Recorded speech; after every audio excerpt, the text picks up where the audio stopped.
The unicorn has a long history in not only natural history, but also mythology and symbolism.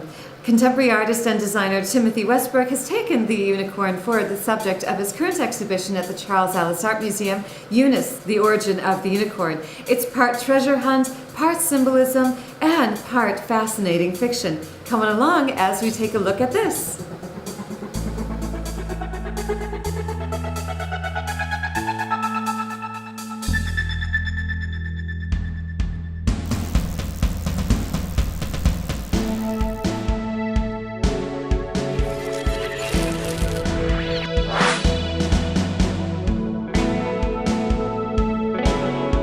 We're here with fashion designer and contemporary artist Timothy Westbrook, and we're standing in the parlor of the Charles Allis Art Museum talking about the exhibition Unis, the origin of the unicorn. And Timothy, I will let people in on a secret. You really love unicorns. I didn't realize that was a secret. Yeah, right. Not at all. Okay, but tell us, what is it about unicorns that you're so fascinated by? So as you'll see as you move through the exhibit, I'm from a place that absolutely could have been the origin of the unicorn. I grew up where any fantasy creature could be just running through my backyard.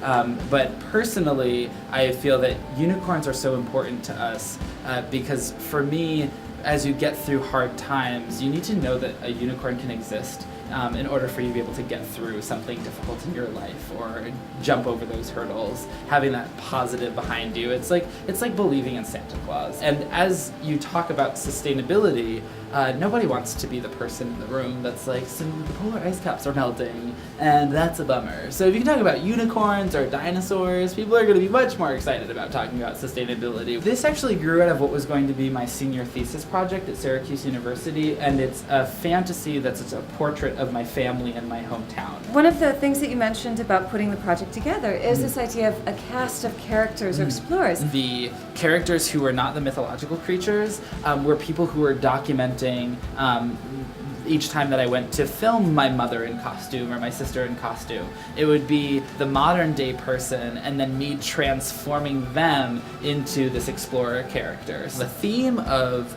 Hipsters on Safari, the costumes themselves pull references from the Victorian period, but also have this modern flair with hipster undertones. This is one of the later points in the exhibition, but it is a great sort of summation of all the things that you've been talking about with the exhibition, how it combines personal biography, environmental concerns, and also this sense of mythology and symbolism. This was a piece that I actually found in an attic in one of my favorite apartments. I didn't even draw this. A dear friend of mine made this marble paper, and in it, as she was marbling, she realized that her hand just started making her make a unicorn. The map telling where it all takes place, all of the different vignettes of the different mythological characters that are involved, research from people that were on the exploration team. This is really a fun moment for me in this little room right here.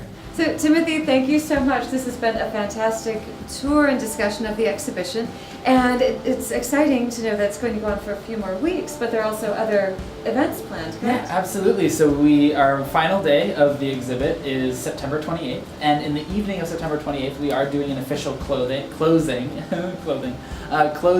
and so I'll be there to speak more about the event and also answer any questions that people have about unicorns, and they'll get to see a few more of those characters one last time. So it should be pretty exciting. Thank you so much for coming and enjoying the unicorns with me. Timothy, thank you so much. Thank you so much for spending the time with us and telling us about the exhibition, about unicorns, and thank you also for coming along, and see you next week when we'll look at something else.